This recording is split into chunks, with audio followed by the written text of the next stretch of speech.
Bismillah ar-Rahman ar-Rahim, wa salatu wa salam ala ashraf al-mursalin, Sayyidina Muhammad wa ala alihi wa sahbihi ajma'in. Alors, bonjour mes chers étudiants, toujours dans nos cours, bien sûr, concernant ce module qui s'intitule L'introduction au droit musulman. Avant de commencer, permettez-moi de faire un petit rappel ou bien une petite conclusion de ce que nous avons vu la séance précédente. Alors, bien sûr, on a démontré que l'imam al-Ghazali ainsi que l'imam Shatibi, ils ont fourni un très grand travail, un travail colossal pour l'établissement d'une nouvelle école dans le fiqh islamique qui se base sur les finalités de la charia. Bien sûr, cette école fait appel à ses finalités, à ses objectifs pour bien sûr donner du jugement, bien trouver des solutions pour les situations qui n'ont pas eu une solution, soit dans le Coran, soit dans les hadiths et les dires du prophète Mohammed. Alors, mais il faut souligner que, bien sûr, les œuvres du imam Shatibi ainsi que de l'imam al-Ghazali n'ont pas été exploitées par les savants antérieurs, bien sûr, car le monde islamique sombrait dans la décadence. Et aussi, il faut noter que la théorie de l'imam Shatibi a suscité de nombreuses critiques de la part de certains savants de son époque. Alors, il fallait attendre bien sûr la fin du 19e siècle pour voir cette théorie, bien sûr, ressuscitée avec les savants réformistes tels que Mohamed Abdou et notamment avec le cheikh tunisien Al-Tahir ibn Ashur ainsi qu'avec le grand réformateur marocain Alla al-Fassi qui enseignait bien sûr cette science dans la fameuse université Al-Qarawiyyin. Alors aussi, il faut noter aussi, il faut souligner qu'un ensemble des savants, bien sûr musulmans, ils ont remarqué le caractère restreint de la liste des objectifs et des finalités formulées par l'imam Shatibi. Et bien sûr, ils ont essayé de élargir et d'ajouter d'autres objectifs. On peut bien sûr dans ce stade-là dire qu'ils ont cité pas mal d'autres objectifs qu'il faut prendre en considération afin de bien sûr rendre l'islam répond aux besoins de l'époque où nous vivons, bien sûr. Alors il y a parmi ces objectifs, il y a bien sûr la religion. Alors la charia vise à la protection de la religion. Bien sûr, pour protéger cette religion, il faut aider la personne à accepter le message religieux du Dieu et l'acquisition de la connaissance de base nécessaire, bien sûr, c'est très important afin que vous aurez un musulman, un bon musulman, il faut qu'il soit au courant et qu'elle lui donne cette possibilité d'acquérir la connaissance des éléments de base nécessaires. Et aussi, il faut lui aider, bien sûr, à acquérir les croyances autres que celles relatives à ce que nous venons de voir et le développement de la certitude, ça veut dire l'yaqin par rapport à ces croyances. Et aussi le développement des liens spirituels avec Dieu, ce qui s'obtient bien sûr par la purification de l'intérieur de ce que Dieu n'aime pas, bien sûr, on l'appelle tkhliya. Et le fait d'accomplir toutes les règles applicables à soi par rapport au lieu et au moment où on vit. Les règles d'adoration, bien sûr, l'ibadat, أو القواعد التعبدية. Et nous avons parmi les autres objectifs qu'on doit citer, c'est takaful, la solidarité dans la société. Ceci appartient à ce qui ne relève pas de ce qui fait les intérêts et les plaisirs personnels de l'individu, bien sûr. Et nous avons parmi les objectifs supérieurs de la charia, c'est l'adl, l'établissement de la justice.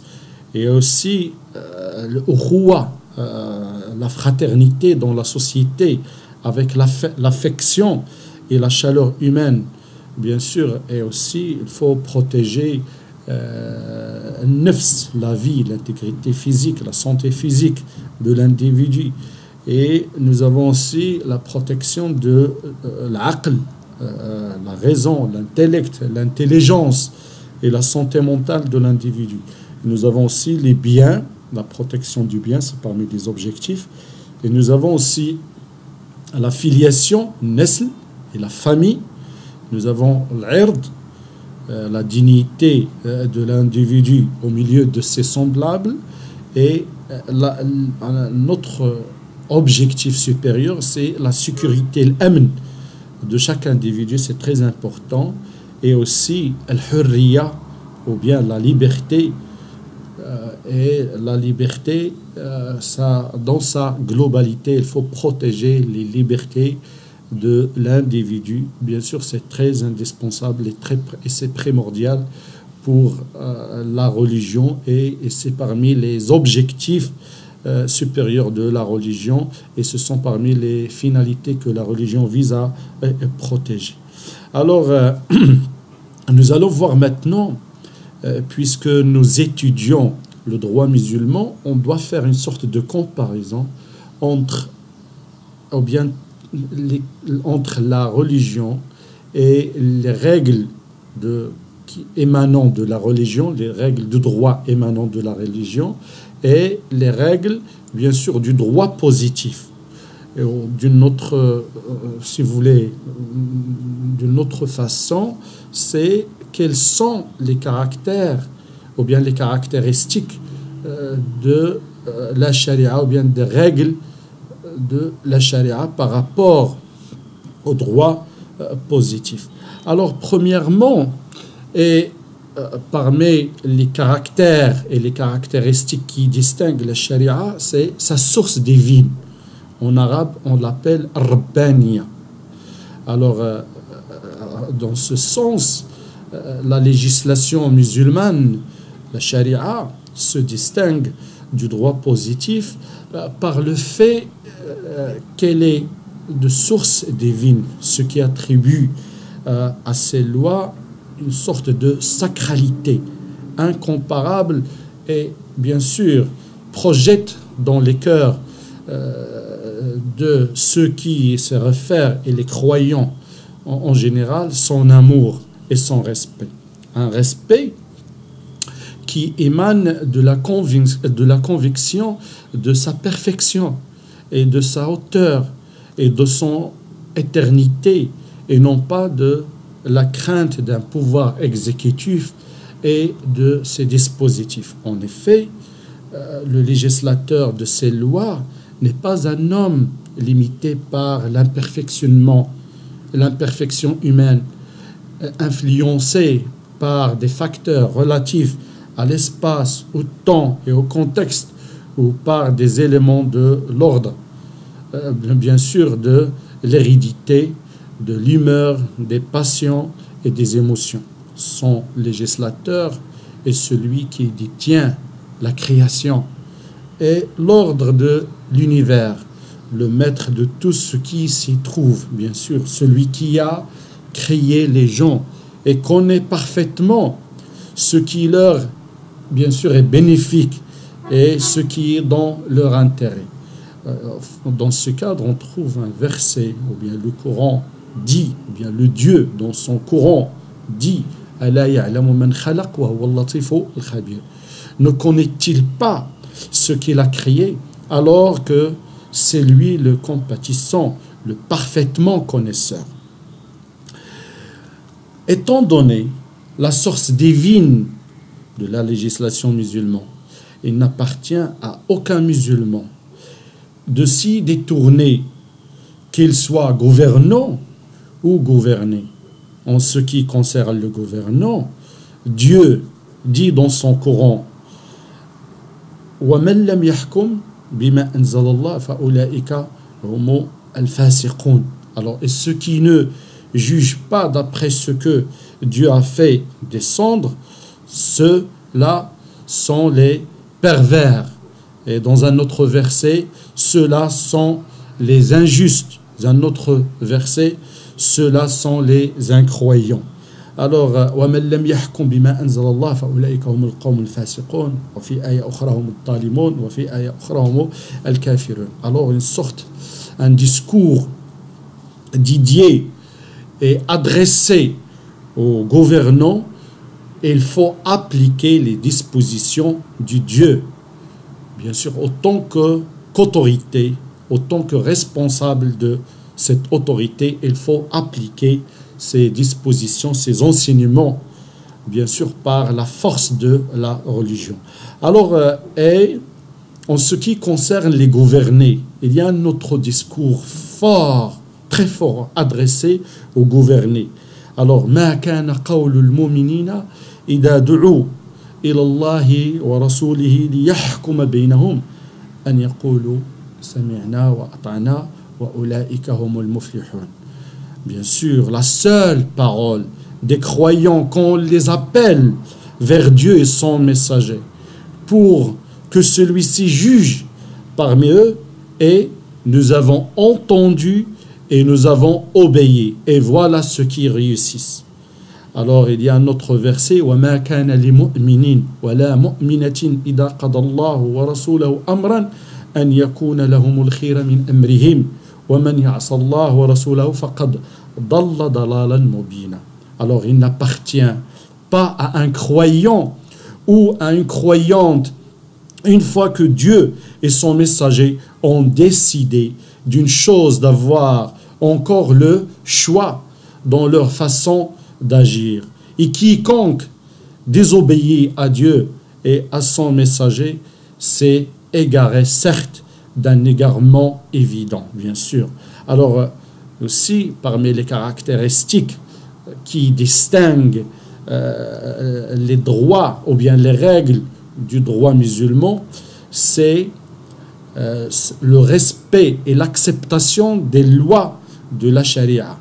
Alors, étant donné que la législation musulmane est de source divine, ces lois bénéficient bien sûr dans les cœurs du musulman d'un respect, d'une acceptation et d'une obéissance que les lois humaines ne peuvent connaître, ou bien que les droits ou bien les lois positives ne peuvent connaître, car une obéissance, car en obéissant à la loi et en la mettant en application, bien sûr, le musulman est persuadé d'abord qu'il est en état d'adoration vers son Seigneur.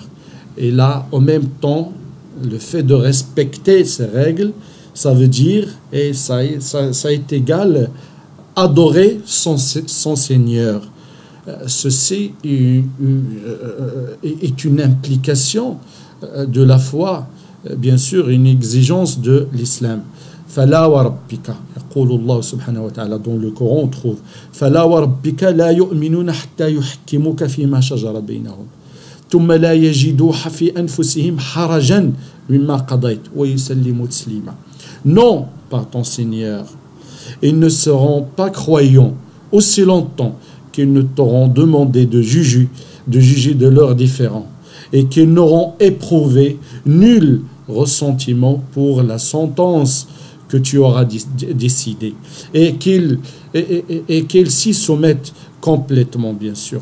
Alors, de même, le musulman est persuadé au fond de lui que ces lois sont les plus justes, les plus parfaites, les plus même visent à apporter bien sûr le bien et à repousser tout préjudice et le plus à même à répandre l'honnêteté et mettre un terme à la corruption.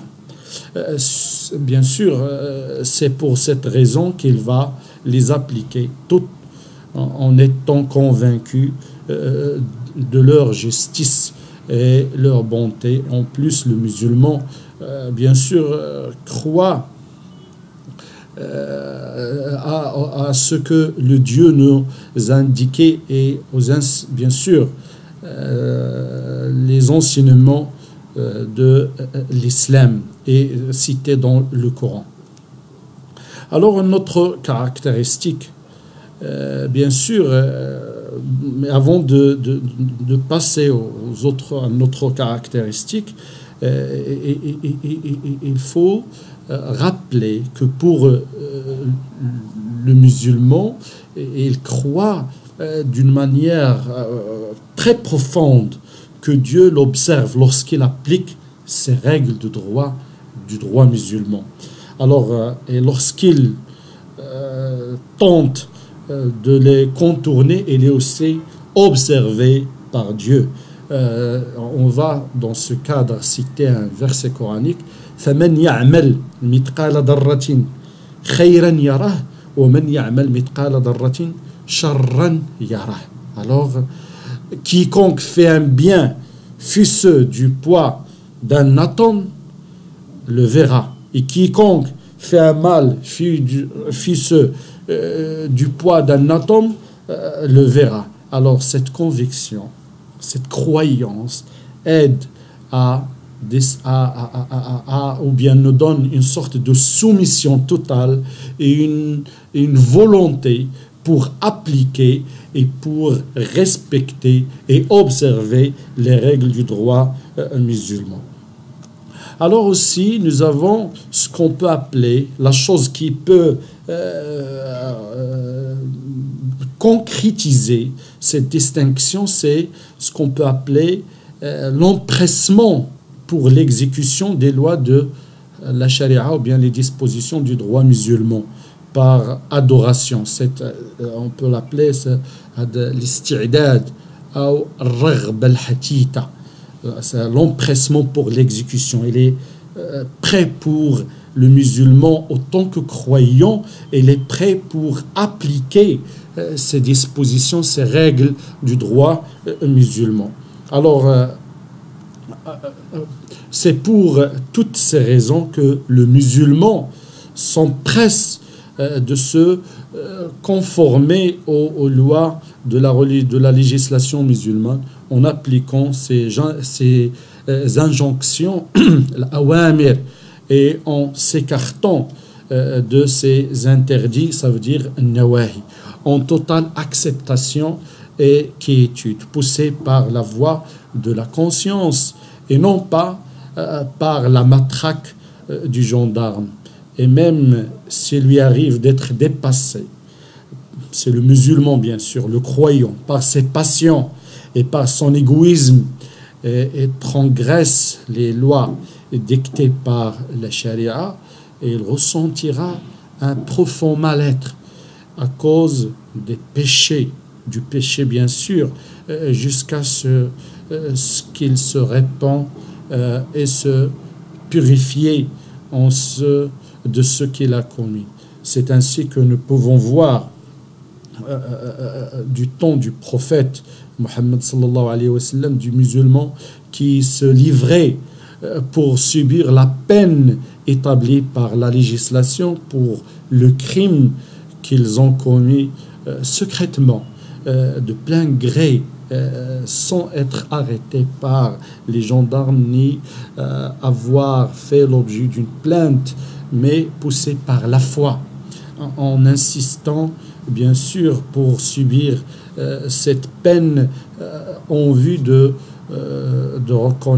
rencontrer Dieu le jour de la résurrection, Yom al-Ba'th, en étant purifié de ce péché, le jour de la reddition des comptes. On peut citer pas mal d'exemples dans ce cadre-là. Alors, bien sûr, nous allons dans la législation, ou bien les législations récentes, ou bien dans les droits dispositifs, les droits positifs que nous appliquons nos jours. Là, par exemple, l'acquittement des obligations financières. Alors, nous constatons qu'un grand nombre de personnes tentent d'échapper aux impôts par différents moyens, motivés par des raisons différentes, ce qui provoque l'indignation des États. Toutes les mesures, bien sûr, répressives, n'ont pu mettre fin à cette fraude fiscale. Alors, face à cette réalité du monde des impôts établis par le droit positif, nous citons en comparaison l'attitude du musulman face à l'acquittement de la zakat. Alors, sachant que les impôts, ça touche les profits réalisés en réalité par les commerçants, alors que la zakat touche le capital. Alors, à plusieurs reprises, des musulmans se présentaient devant le représentant de l'autorité musulmane de leur propre initiative, de bon gré pour lui demander de prélever, bien sûr, la zakat de leurs biens sans que personne ne l'exige d'eux. En effet, des gens bien sûr du Cham se sont rendus auprès de Omar ibn al-Khattab pour lui demander de prélever la zakat relative aux chevaux qu'elle possédait, en disant « Nous avons acquis bien sûr beaucoup de biens et nous voulons en payer la zakat pour les purifier. » Alors aussi, ce qui caractérise les règles ou bien les dispositions de la charia ou bien les règles du droit musulman, on trouve que le musulman est prêt pour s'abstenir à ce que la charia interdit. Alors dans le domaine de l'interdiction, c'est très important pour l'application des règles de droit, parce que la loi ordonne et aussi interdit. Il donne des droits, mais aussi il interdit un certain nombre de comportements. Alors, dans le domaine de l'interdiction, il est bien et il est bon de citer un exemple parmi d'autres mettant en évidence l'empressement des musulmans pour se conformer aux exigences des lois de la législation. Il s'agit de l'attitude des Arabes après leur conversion à l'islam vis-à-vis de l'interdiction de l'alcool. En période pré-islamique, les Arabes vouaient à l'alcool une passion ardente au point de lui donner plus de 100 noms. Il aime l'alcool. En tenant compte de cette réalité, Dieu l'interdit progressivement en déclarant à la dernière étape que l'alcool est une abomination, œuvre du diable, rijsun min amal ash-shaytan. Bien sûr, à partir de là, le prophète a interdit sa consommation, sa vente et le fait de l'offrir aux non-musulmans. Aussitôt, les musulmans déversèrent tout l'alcool qu'ils possèdent dans les rues de la Médine, dans Médina, ça veut dire Médina. Alors, plus étonnant encore, le verset parvient à certains musulmans, le verre à la main, ayant déjà bu quelques gorgées, et ils jetèrent alors ce qui restait dans le verre en répondant au verset « Allez-vous donc y mettre fin ?» Nous cessons, ô notre Seigneur, nous cessons notre Seigneur. فَهَلْ أَنْتُمْ مُنْتَهُونَ إِنْتَهَيْنَا يَا Allah, إِنْتَهَيْنَا يَا Allah. Alors, bien sûr, aussi, le fait de respecter le droit, ou bien ces règles musulmanes, il faut citer que cette sacralité, cette volonté de respecter ces dispositions, ces règles de droit musulman, elle n'est pas limitée seulement dans les dispositions citées par le Coran et la Sunna.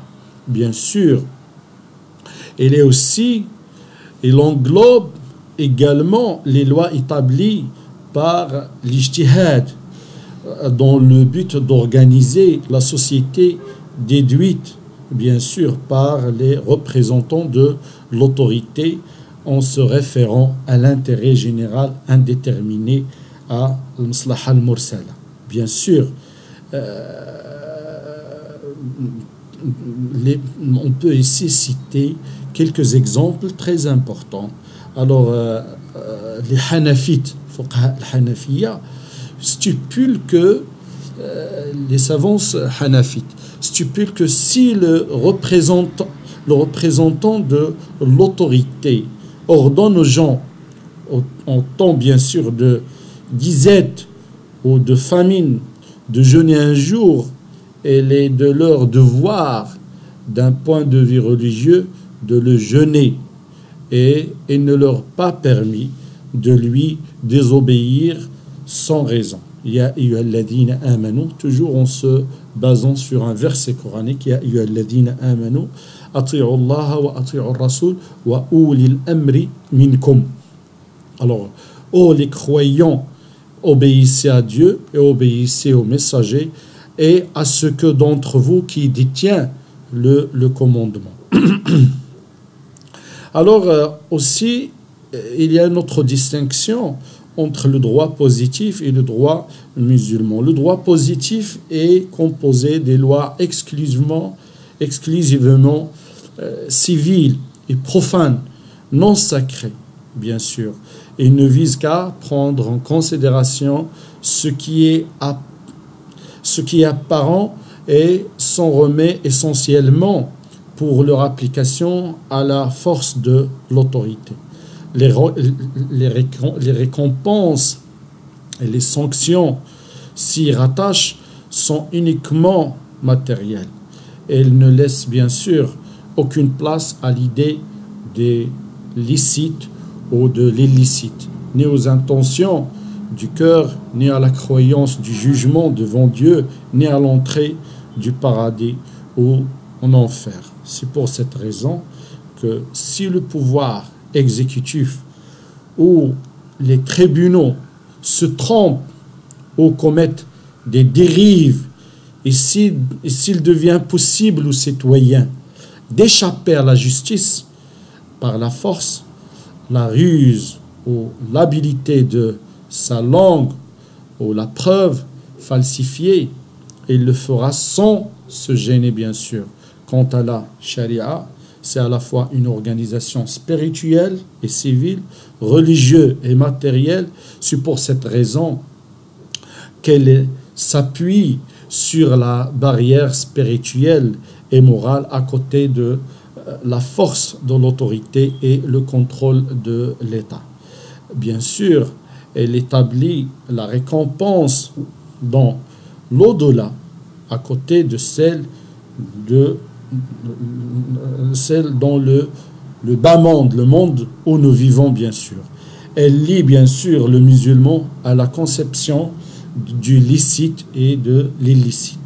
Alors, les lois se limitent à exposer ce qui est valide et ce qui ne l'est pas, bien sûr. Ce qui est exécutoire en vigueur et ce qui est suspendu.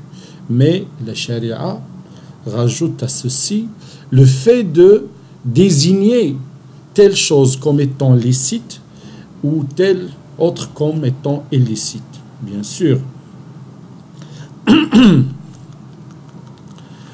Ainsi, si le juge se prononce en faveur d'une personne en se basant sur des faits apparents, alors qu'en vérité, elle n'est pas dans son droit, mais a eu recours à de faux témoignages ou à des documents falsifiés, ce jugement, bien qu'il soit exécutoire en apparence, ne lui permet de disposer bien sûr, de l'illicite et de spolier les droits des autres. Et ceci est expressément énoncé dans le Coran et la Sunna. Bien sûr, dans le Coran, وَلَا تَأْكُلُوا أَمْوَالَكُمْ بَيْنَكُمْ بِالْبَاطِلِ وَتُدْلُوا بِهَا إِلَى الْحُكَّامِ لِتَأْكُلُوا فَرِيقًا مِنْ أَمْوَالِ النَّاسِ بِالْإِثْمِ وَأَنْتُمْ تَعْلَمُونَ.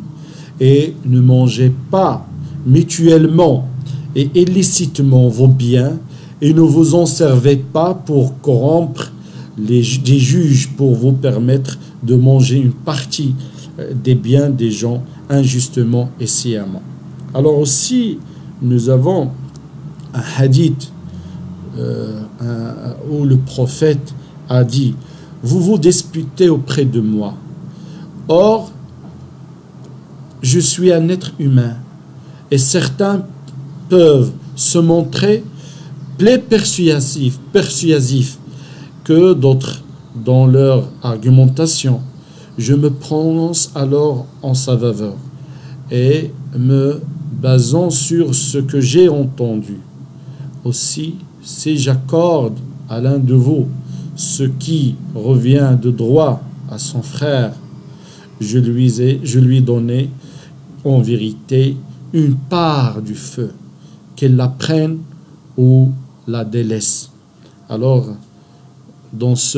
selon ce hadith, on peut imaginer la force du discours de la religion pour pousser les gens à respecter les dispositions de la religion et aussi de respecter les droits des autres et n'essayez pas d'avoir ce qui n'est pas licite pour eux.